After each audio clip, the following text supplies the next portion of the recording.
On December 26, 2004, a 9.1 magnitude megathrust earthquake struck off the coast of Sumatra. The tsunami it triggered swept across the Indian Ocean, killing over 230,000 people and devastating entire coastlines. The 2012 film, The Impossible, retells this disaster through the experience of a European tourist family vacationing in Thailand.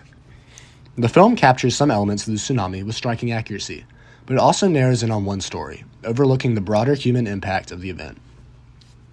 In this video, I'll take a closer look at The Impossible to evaluate how well it represents the science behind the tsunami. I'll highlight what the film does well, where it falls short, and why it's important to think critically about the way disasters are portrayed in media.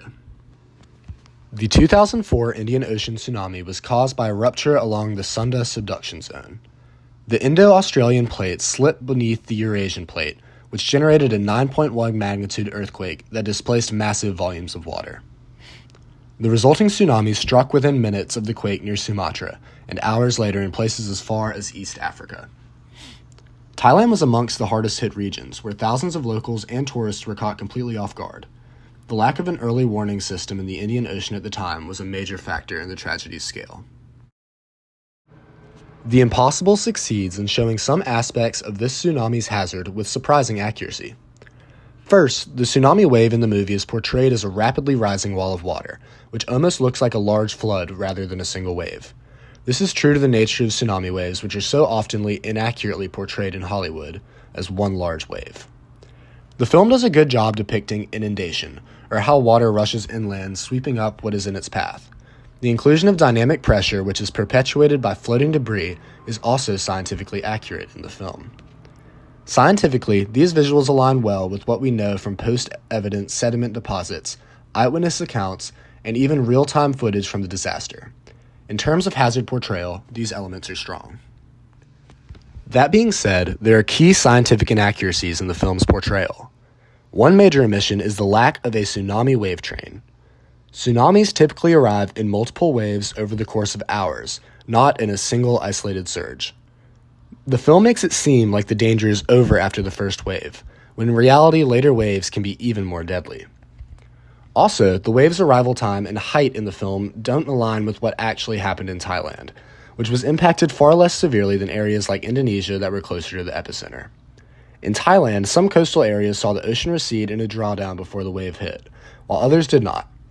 This variation is largely left out in the film, which condenses the tsunami into a single dramatic moment of impact.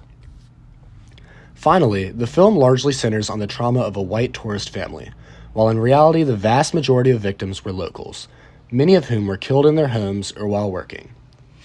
This narrative choice reflects a broader trend, where disasters in the developing world are often framed through the lens of Western loss, or portrayed less in the media compared to first world disasters. When we analyze tsunamis, we distinguish between hazard, a natural phenomena that can trigger disaster, and risk, the probability of that hazard leading to disaster. Thailand's tsunami risk in 2004 was heightened by the lack of a tsunami warning system.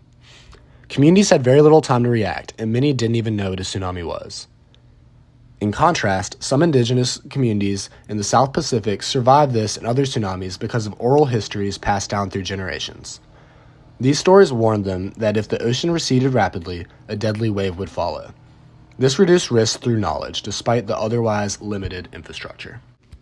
Overall, The Impossible does a decent job capturing the physical violence of a tsunami, especially its speed, power, and aftermath. But it simplifies key dynamics and misses a valuable opportunity to educate viewers about real tsunami behavior.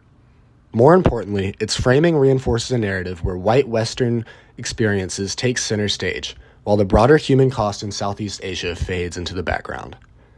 As someone studying natural disasters, I think films like this need to do more than dramatize destruction. They should inform. A more scientifically grounded portrayal helps viewers better understand the hazards we face and the unequal ways in which disaster risk is distributed across the globe.